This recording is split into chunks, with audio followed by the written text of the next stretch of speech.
हवामान विभागाचा वर्ध्याला अतिवृष्टीचा इशारा देण्यात आलेला आहे। वर्धा जिल्ह्यात सकाळपासूनच जोरदार पाऊस सुरू आहे, तर जिल्हाधिकाऱ्यांकडून शहरातील पाणी साचलेल्या भागाची पाहणी सुद्धा करण्यात आली। जिल्ह्यातील 5 तालुक्यांमधील शाळांना सुट्टी जाहीर करण्यात आली आहे, तर सतर्कता बाळगण्याचे जिल्हाधिकाऱ्यांनी नागरिकांना आवाहन केलेले आहे। जिल्हाधिकारी राहुल कर्डिले यांच्याशी बातचीत केली आहे आमचे प्रतिनिधी पंकज गादगे यांनी। वर्धा जिल्ह्याला मुसळधार पावसाचा इशारा दिला आहे आणि वर्ध्यातील ठिकठिकाणी काही चौकामध्ये पाणी सुद्धा साचले आहे। जिल्हाधिकारी तसेच मुख्याधिकारी पावसाचा आढावा घेत आहे। आपल्यासोबत बोलण्यासाठी थेट वर्ध्याचे जिल्हाधिकारी राहुल कर्डिले सर, काय सांगाल?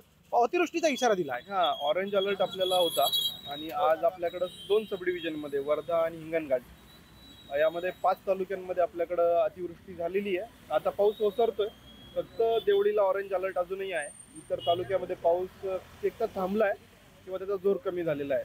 तर त्यामुळे आम्ही सकाळपासून सगळ्या तहसीलदारांसोबत कंटिन्युअस टचमध्ये आहोत, अलर्ट आहोत। यामध्ये मग काही ठिकाणी पाणी साचलेलं आहे, ओढ्या नाल्यांना पाणी आलेलं आहे। त्यामुळे आम्ही सकाळीच सगळ्या 5 तालुक्यातल्या शाळांना सुट्टी जाहीर केलेली आहे आणि सगळ्या सीओ तहसीलदारांना सूचना दिल्यात की काही ठिकाणी झाडं पडलेले आहेत, काही ठिकाणी इलेक्ट्रिकल ब्रेकडाऊन झालेले आहेत, त्याची दुरुस्तीचं काम चालू आहे। काही ठिकाणी रोड वगैरे खचण्याची शक्यता आहे, त्यामुळे अशा ठिकाणी पोलिसांना पाठवून नेव्हिगेशन करायला MSRTCला सांगून ज्या ठिकाणी धोकेदायक ठिकाणी गाड्या न घालण्याच्या सूचना दिलेल्या आहेत आणि सर्व BDOंना पण आम्ही सूचना दिलेल्या आहेत। सर्व आपली हेल्थ टीम आहे, सगळे मुख्यालयी हजर राहून आपल्या दौरे करावेत।